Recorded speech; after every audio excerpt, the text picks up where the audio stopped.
नमस्कार जय जगन्नाथ। आसंतु शुणिबा छोट कथाटी। गोटे सहर में छोट परिवार बास करुला। परिवार कहले स्वामी स्त्री आउ पिलाटी। दिने निज पिला को नहीं पुटी को नहीं स्वामी स्त्री एक मेला बुलवाक जाती। हठात से मेलार पुटी हजिगला। बापा माँ बहुत व्यस्त हो पड़े। आ माँ कांदी कांदी अवस्था खराब हो गला। मो पुओ कही कही एपरी कांदिले जे सेठी थिबा प्राय समस्त लोक माने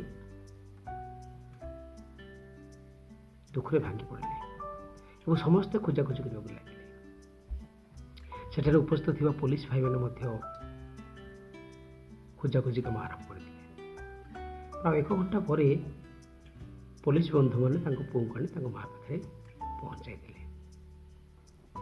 निज पुओ को पाई माँ बहुत खुशी हो गले। ठाकुर को मन इच्छा केते कौन जाची पकड़े, केते जुहार कर पकड़े। एवं मेला सरिबा क्षणी स्वामी तांको स्त्री और पिला को नहीं घर को जावा परिवर्ते गाँ बस रे बसवा लगे।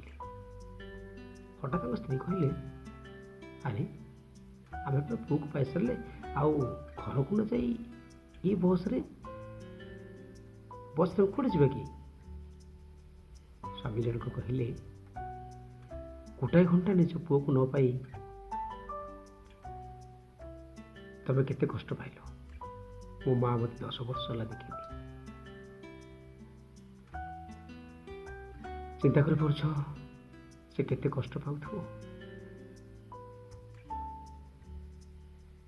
बंधुगण कौन बुझिले माँ क्या 10 वर्ष देखी ना। आम ए गोटे कथा तो निश्चय शिखिले,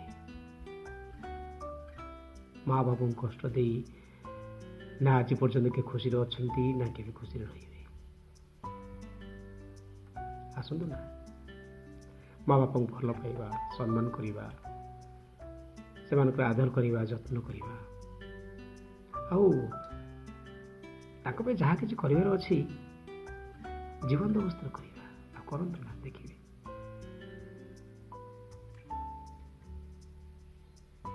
सब उठिला बेले शत्रु मैंने कांदी पकेबे जे धन्य से पुओ, धन्य से बापा माँ। बुझे। नमस्कार जय जगन्नाथ।